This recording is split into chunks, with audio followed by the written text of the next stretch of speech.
progressent très très vite et sont très très vite autonomes.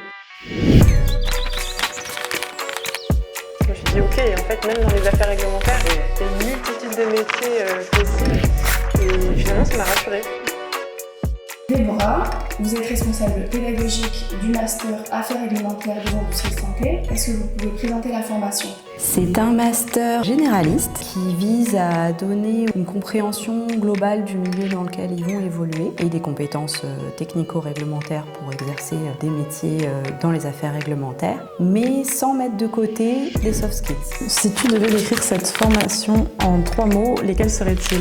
C'est vraiment une formation qui nous apprend à réfléchir et qui ensuite nous arme pour derrière prendre un poste quel qu'il soit dans le métier des affaires réglementaires. Organisation, les cours ont lieu le soir et on est en entreprise toute la journée. C'est hyper intense, mais à côté de ça, ils progressent très très vite et ils sont très très vite autonomes. Je me sens beaucoup plus sereine pour démarrer mon poste que je démarre juste après mon alternance. Y a-t-il un sujet auquel tu aimerais sensibiliser les futurs étudiants ? En alternance, il faut vraiment poser des questions. Le but d'une alternance, c'est d'apprendre. On n'a pas encore les responsabilités qu'on aura plus tard. Et donc c'est l'occasion de profiter de tous ces gens qu'on a autour. L'idée, c'est vraiment d'être bienveillant et d'accueillir toutes les questions que les étudiants peuvent se poser. C'est sympa aussi de sentir qu'on change un peu de relation qu'on a avec nos enseignants. Là, ce sont des gens qui viennent nous transmettre, certes, un savoir, mais aussi leur expérience professionnelle. Souvent, c'est des gens qui travaillent dans l'industrie pharmaceutique et dans les affaires réglementaires. Du coup, c'était aussi l'occasion de discuter avec eux et ils étaient beaucoup aussi là pour discuter et répondre à nos questions. Pendant tes études, quelles difficultés as-tu rencontrées ? Difficultés à me projeter, et c'est vrai qu'on est assez peu accompagné dans les premières années d'études sur